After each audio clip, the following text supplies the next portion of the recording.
Good morning, everyone. Good afternoon, and happy New Year! Very excited to be here with François Preti. Bonne année, Happy New Year. All right. Woo! So we are doing a podcast on the first day of 2022, and it's gonna be a good one. I can feel it. Yeah, thank you for joining us today. We were supposed to do a podcast, I think last week or the week before that, on December 19th. Unfortunately, François got COVID, and that sort of put a downer on things. But he's feeling better now. Yeah. So So yeah, we're it will be a good year definitely because it couldn't be worse than to have Sylvester at home because COVID. And today is my first day I can't go out. oh geez, yeah. What a bummer. What a bummer. So today we're gonna talk about audition preparation or performance preparation because Francois and I are both in the same boat. I'm preparing for different auditions coming up this year, and I have been preparing for a ton of auditions. Well, not a ton, but a good few. I've been aiming for an audition a month. So I've been doing this since September, and I've done quite a few before. I think I'm at about 20 auditions that I've done in my log my entire life. So I'm back in it. I'm back into my shape that I want to. And we're just going to be sharing our experiences. And Francois is going to talk about his experience. I'm going to talk about mine. And we both, as you guys know, if you guys listen often, we both have very different ways of tackling stuff. And I think they complement each other quite well, if you ask me. So, what are we going to start with, Francois? Oh, I don't know. Just yeah. Where is the difference between us today? You want to share about your experience, and I want to share about my mental preparation, especially how to make a fail into a force, how to Okay. transform it into a force, because I did an audition in the same orchestra, exactly the same orchestra in June or July. I don't remember exactly, but it was there. It was Okay. for high horn, and this Okay. time it's for low horn. Okay. And so I would like to share with you how to use this fail, the last one, to be stronger this time. So how to do my mental preparation. Right, Yeah. right. Excellent. So for me, I'm all about practice. Like I'll dive right into it. When I prepare, I always think when I prepare an audition, um, I always have another one behind it. So you go through it. It's not the almighty goal, and I like doing that because you always have to be ready after the audition. If it doesn't work out, or if it doesn't work out as you hoped, I mean, you might go to the finals, you might not go to the finals. Then you sort of ask yourself after that, now what? And, by experience, when you talk with other people at auditions, some people might think, oh, I did all that work for nothing. I didn't even make the second round.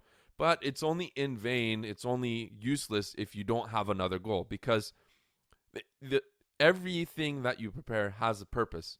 You have to make use of it and say, okay, some things were good, some things were not so good, and how did that work out in the audition situation?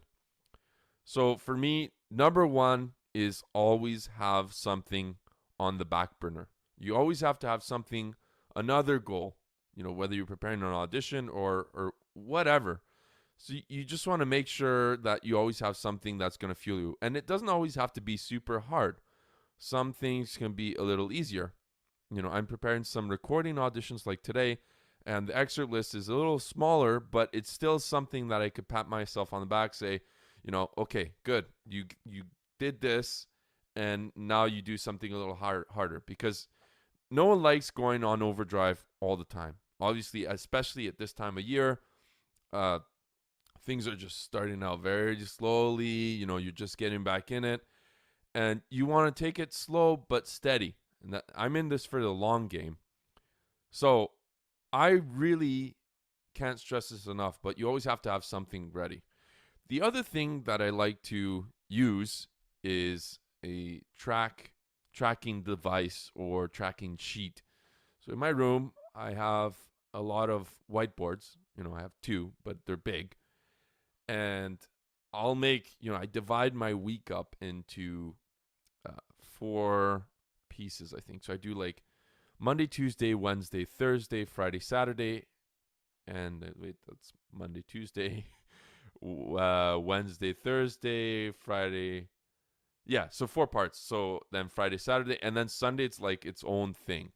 So this gives me a little bit more wiggle room, I guess, instead of saying what did I do every single day, because some days are not as productive. So I want to look at them and uh, get the feeling. Okay, maybe on Monday I wanted to practice this, and then I'll see like I practice like the history of it. So, and this is a little complicated. If you don't understand this method, reach out to me in the comments. I'd be happy to explain it. Really.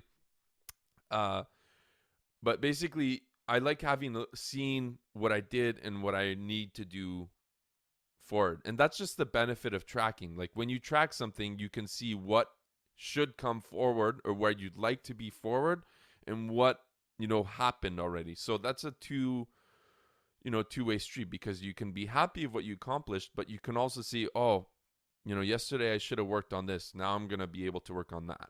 So that's the sort of preparation aspect of it. The other thing that you need to do, or I mean, I say you need to do, but uh, that I strongly, love doing is playing for people, reaching out, and you do this at maybe like a later stage, but it could be playing or showing. If you this again, this is a podcast that's somewhat universal, but you can share your project or your interest with other people that you trust. And we talked about this before. You share it with someone who you trust, who you have confidence with, and who is also like schooled, and not just a rando, like not just someone who's like not in your field, right? Someone who you respect and who has the qualifications to say, I think this is a good idea, or I think you might be not so much in the right ballpark. And in my case, it's like seeking out lessons. I've been taking lessons almost weekly with different people, and just making sure that it's constantly being refined and kept in check, if I go astray, because it's easy when you do this, um, and it's just so easy to get sidetracked, and you're just so in it. And I'm just rambling along like this, it's so easy to get sidetracked and go into a tangent, but you want someone, a few trusted people, to be there to sort of guide you a little bit, and then you do your own thing. So that's one other aspect. So, just a small recap. We have being organized with goals, having a goal after your main goal, and then we have a tracking, track your progress.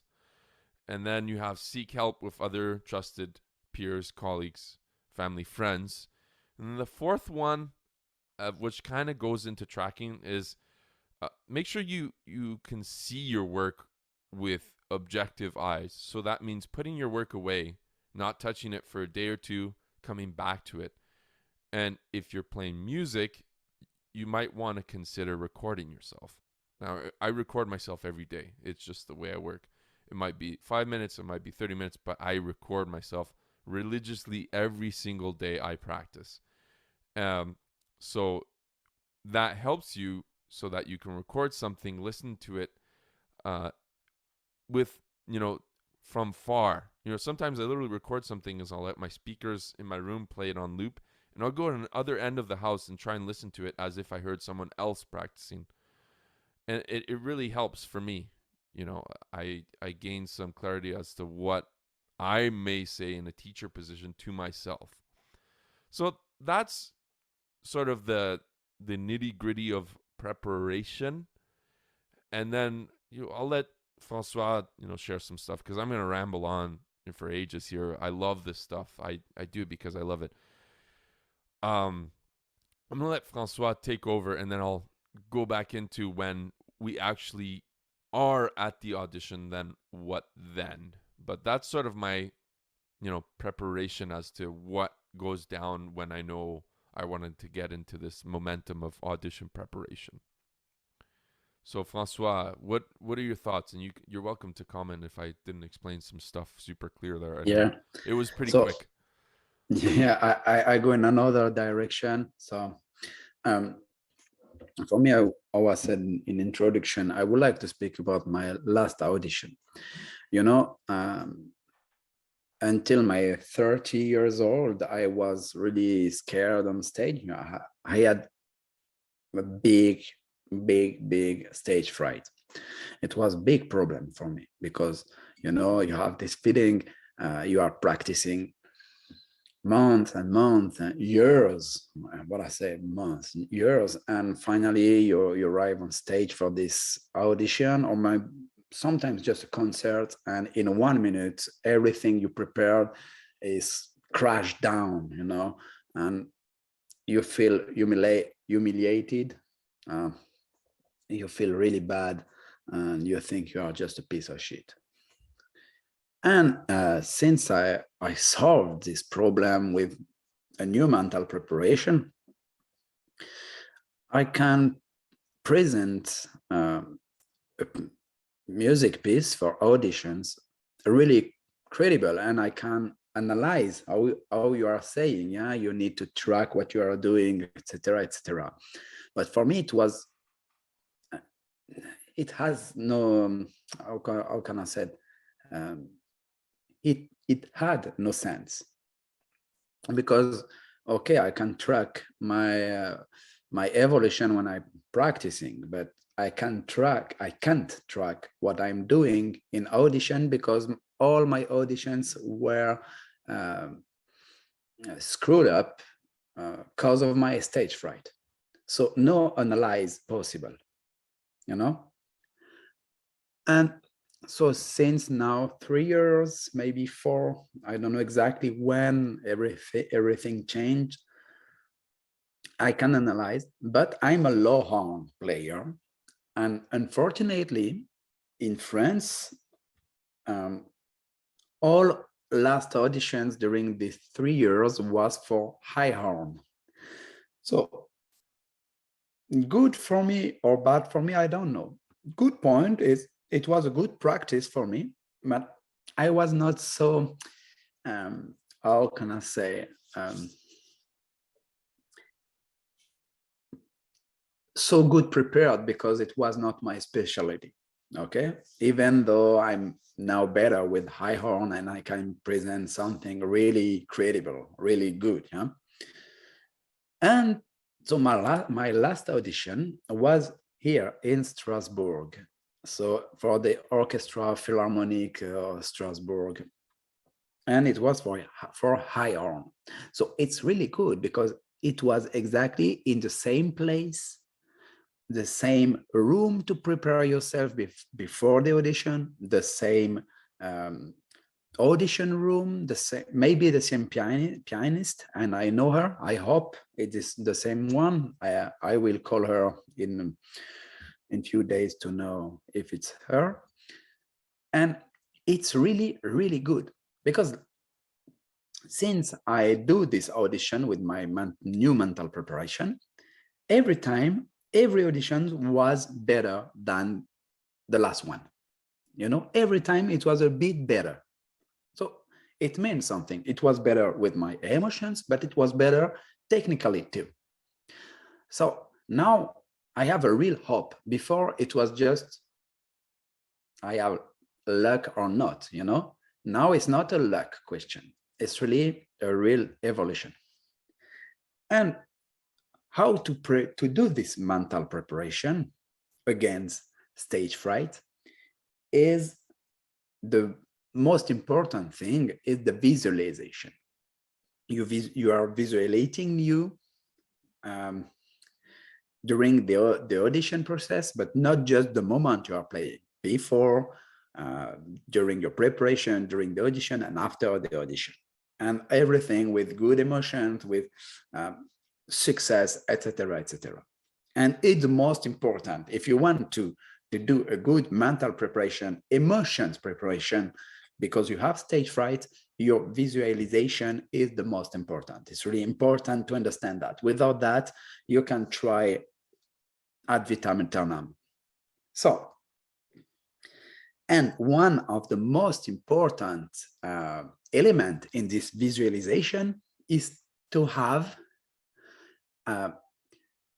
something really, really close of the reality.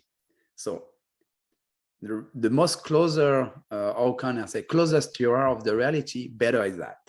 So it means if you can imagine the people will be there, it's good. If it's the same, if you can imagine the place, the room, it's good. And I was there 6 months ago. So for my mental preparation, it's just incredible. It's just a big chance. It's, wow, this failed last month, and it was not really a fail because it was my best audition ever, you know, but it was a fail.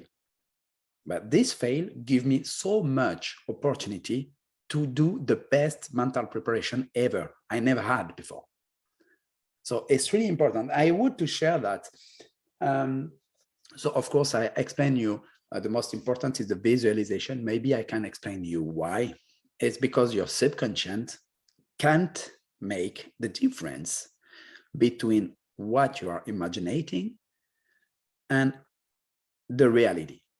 So when you are imagining that you played a concert and it was an awesome concert, for your subconscious is the reality. You just played a fucking good concert. So if you do that 30 times, so 1 month before, every day, so you do that 30 times in a month, the day of the audition, the day D, for your subconscious is just the 31 time you are playing this concert, and the other 30 times were awesome. So why the 31 will be not awesome, you know? And like that, I will not say you will have no stress, you know? You will have stress because stress is here, but you will have something different, kind of an enthusiasm mixed with this stress, a kind of excitation, something really powerful. Yeah, excitement. And it's really important. So yeah, I would like to share that. It's really short. I don't need to explain more today, but this opportunity, you know, I had a fail there. And really often we hear people say, oh, last time I had a fail there. So now I'm scared to play again at the same place because last time was a bad memory, bad remember, bad experiences. Right. But actually it's the contrary, it's the opposite, sorry. If you had fail at this place, is the best chance you have to transform it in your strong biggest force, or I don't know how to say that in English, but I think it's clear. Yeah, right. Yeah, no, that's really good. You know, transform your so-called failures, because it's really failure is relative. It really is. um I read somewhere, uh you know, you only fail when you give up. You know, that's the ultimate form of failure, is just when you stop trying. yeah, it's I think it's in the business world, or how we say entrepreneuriat, how do you say that in English? Right. Entrepreneur, Yeah, business. Yeah. I think in this world they use a lot of this expression, and you have the other one, fail doesn't exist. It's only a result and only a feedback, and you can use this feedback to do something better. And maybe I would like after to develop this notion, because it's really interesting as a philosophy too. So we were speaking before the podcast about anti-fragile. Maybe you have something to say about that. Sure. Yeah. The anti-fragile. I just remember this vaguely. I just remember someone saying to me the anti-fragile being quite resistant and resilient. So being resilient in the fact to you know, actually I'm gonna look that up right now. Being resilient. What does Google say on it? But it's the art of getting back up. Let me just see here. Being resilient. Yep. I would like to do a difference between resilient and anti-fragile and fragile. Okay. All right. Well, we'll just Right? hang on. So Yeah. let me just let's see. Resilient emerge strong. So it says in many cases, resilient people emerge stronger after such difficulties. So this can, go hand in hand with what François was saying by the fact that he had an audition in the same city and he's going to come back and the only way he can go is literally up because of his experience. So this is just, when I think of Anti-Fragile, I don't remember much of it, and François is going to elaborate it on in a second here. Really eager to get our fire and passion here out for the new year, I can tell. So yeah, that's what I think about being resilient in an anti-fragile way. But yeah, go ahead, explain what do you think of being anti-fragile? Yeah. So, for example, I take my phone. I put my phone 1 meter high, and I drop my phone on the floor. The phone is break. Okay. So Right, it's fragile. right, I do the same experience with a different phone. Let's tell it's a different phone, and it fall on the floor is not break. So this phone is resilient. But if I take this phone maybe 1 meter higher, it breaks. Okay. right, So it's just resilient phone. If it's anti-fragile, because I drop my phone from 1 meter high, the next time I drop my phone for 2 meters high, and because of this experience of the 1 meter, the 2 meters, it will not break. So it's anti-fragile. Every time he has an accident, or I don't know, a shock, is stronger. Resilient is not strong, is just strong about one situation, but it doesn't make stronger. Well, It's just hang you on. are resistant I of one situation. Yeah, but being resilient is an ongoing thing, though, right? If you are a resilient person, that means that, I mean, we're not splitting hairs here, but I just want to make, like, if a person is resilient, then that means that that person has the ability time and time again to get back up because he's resilient, right? Yeah, but get back up. I was resilient before.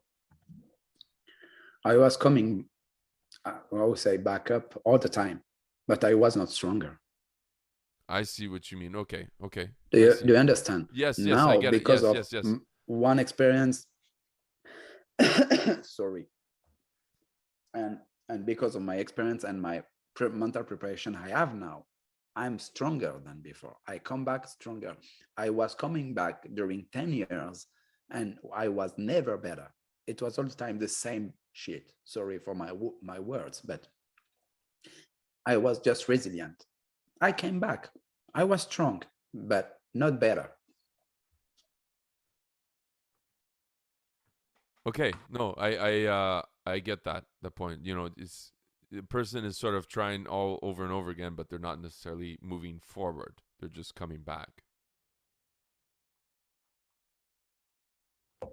How say Einstein? I was crazy. I don't remember the citation, Yes, yeah, but do you remember this one? yeah, yeah. I insanity. The definition of insanity is trying the same thing over and over again and expecting different results. Something like that. Something like that. Exactly. Oh, And by the I way, was really like that before. yeah. By the way, I have this page open by Nassim Taleb, who defines the term anti-fragile. He has a book, so I'll be posting these links and also the link by. I'll post some stuff in the description later. But anyways, go on, François, about this anti-fragile stuff. Oh, I was explaining. I'm really curious about the definition. Maybe you can read it. Yeah, I'm really curious about it. Of this, what is anti-fragility? That's the definition you mean, Yes, right? exactly. Okay, all right. So it says author Nassim Taleb defines the term anti-fragile this way. So here it goes. Apologize for the reading, but It's sort of has to take place. This is a paragraph. So, some things benefit from shocks. They thrive and grow when exposed to volatility, randomness, disorder, and stressors and love adventure, risk, and uncertainty. Yet, in spite of the ubiquity of the phenomenon, there is no word for the exact opposite of fragile. Let us call it anti-fragile.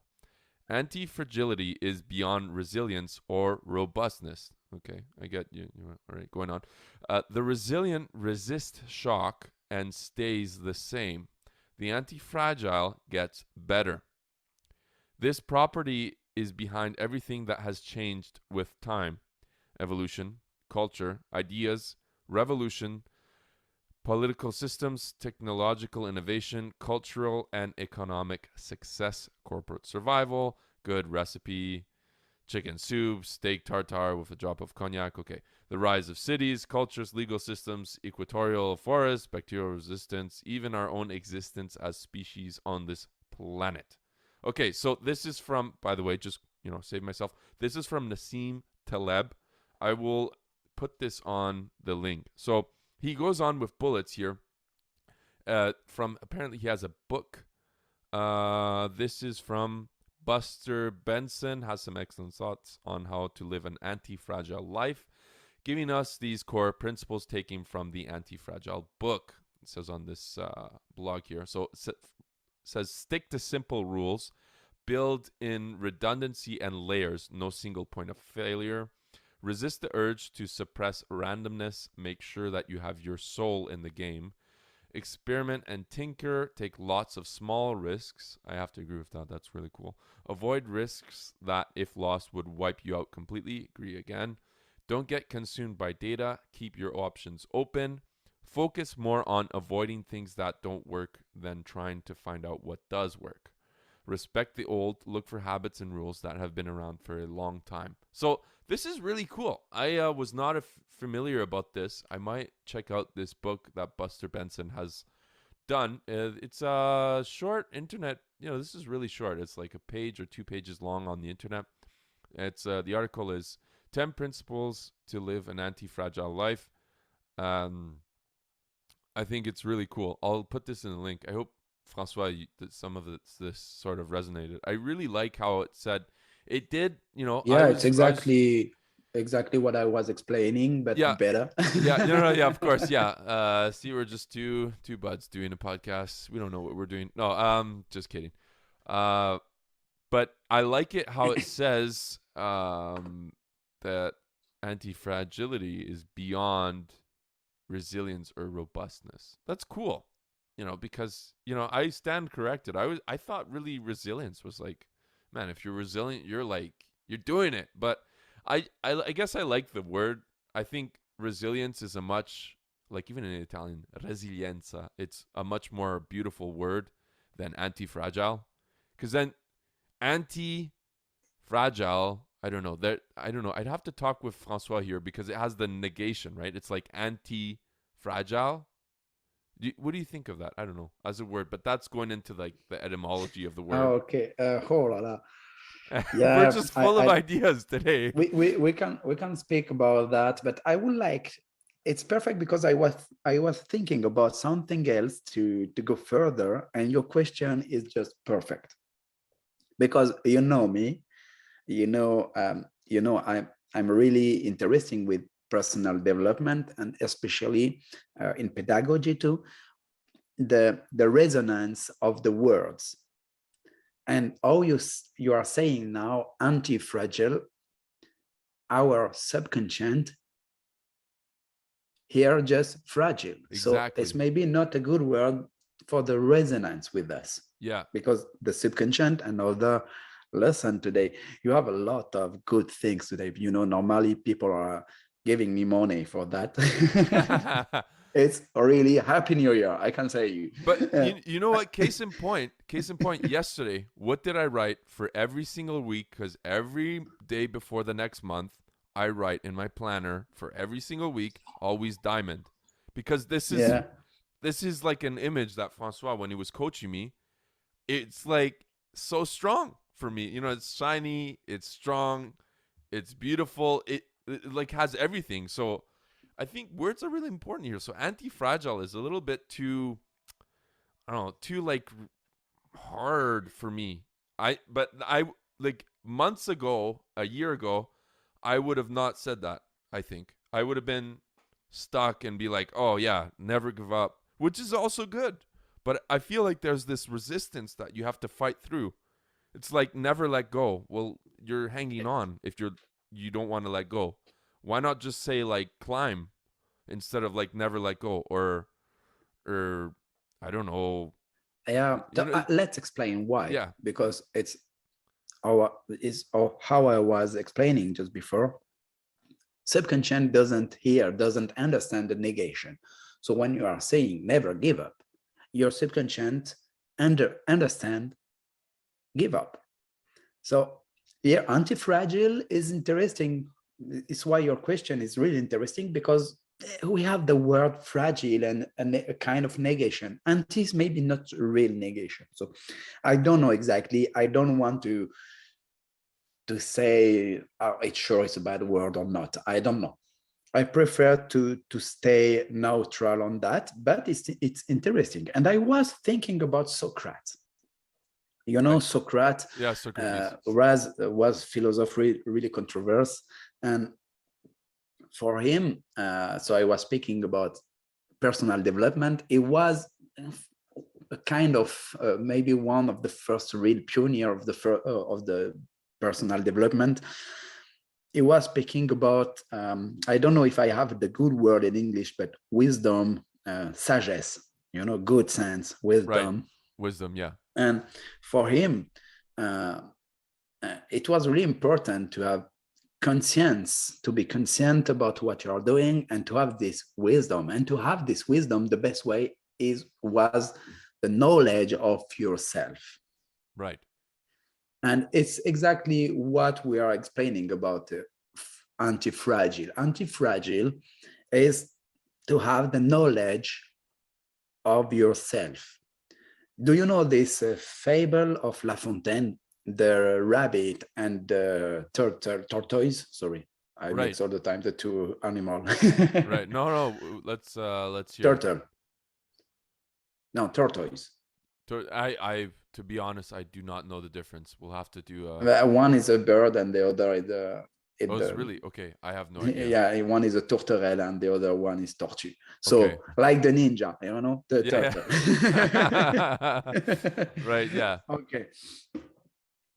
And it's exactly this point, you know, the rabbit knows his own faults, but he doesn't know his own weakness. Right. And he knows the turtle weakness, but he doesn't know the turtle forces. Okay. And it's why he's losing, Mhm. because he's not thinking about what happens if I do that or I do that. So no evolution. The turtle is aware about the forces and the weaknesses of the rabbit, and the forces and the weaknesses of itself. And it's interesting. And it's really that, you know, if you, to be anti-fragile, you have to learn about your weaknesses and your forces. You know, if you are just focused on your forces, you don't see your weaknesses. So tracking how you are doing all the time is really good to know Right. the weaknesses and the forces. Right. But if you are just focused on your weaknesses, you are just thinking, I'm too bad, you will never reach something. You Right. will never have success. And Mhm. it's exactly that. The knowledge of yourself is kind of personal development, but you know, today the personal development is really, really often focused on uh, having good emotions and just see everything positive Right. and blah blah blah blah blah blah. And sorry, but you will be never happy if you are just thinking, if I say I'm happy every day, I will be happy, without trying to understand, why am I not really happy today? Right. What I have to work on myself, to improve, to understand maybe my scares, Yeah. what my in my childhood, or I don't know, and to understand what am I not happy today. Right. It's, Well, I you think know. Yeah, no, these are we're sort of opening Pandora's box in a good way here. But we're constricted on I don't want to sort of spread this out too much, but I think it's a good thing to think about these things that we mentioned at the end here about why something happens or why am I not happy. And I'm I think we have a lot of material here that we can expand in the coming weeks. So if you have, Definitely. yeah, if you have any comments, we'd love to hear them. And I was just gonna do a brief sum up, of what we went over today. So we went out, audition preparation or project preparation, talked about tracking your progress, talked about uh, recording yourself or sharing some stuff to people, taking lessons, trying different things. Uh, we talked about the anti-fragile mentality, to be aware of your weaknesses, not only your strengths. And these are things that I think will rehash time and time again. And also I think it's etymology of the word anti-fragile. Is it a good one, or is it, sound of words? We'll probably elaborate that some other time. So, François, do you have anything else to add? Yeah, just to finish, so to answer to your last question, because I was not really answering, maybe it's better to speak about wisdom than anti-fragile. Mm, right, right. But wisdom is incredibly large as a word. We'd have to do a podcast just on words and how words affect, because it really does. Words. And the next step would probably be images, because you know anti-fragile. And I promise this is the last thing. We're running short on time here, but anti-fragile. There's nothing that comes to my mind. There's no picture for me. The big thing for me that makes it is when I see a diamond or an icebreaker that François suggested to me. It's like boom. The Hydra, Yeah, it's just the best picture of anti-fragile is the Hydra. Hydra would be what? You cut one head and two head are coming back. Ah, yes. There we go. The Hydra is the new mascot of Anti-Fragile. There we go. Let's go. Did you just like get that in the moment, or you were waiting like just for the end of the podcast? You knew it all along. Please? The Hydra. Did you know it all along, or you just came up with it? No, I heard that before. It's not my idea now, but you were searching a picture and find this picture really perfect, but it's not my idea. Okay. All right, guys. Well, I had a blast talking about this. It was a great, great way to spend my first day of the year. Thank you, François, for making time. Thank you, everyone, for listening to this wonderful podcast. And we look forward to talking to you very, Happy very New Year. Bye. soon. Happy New Year. Take care, guys.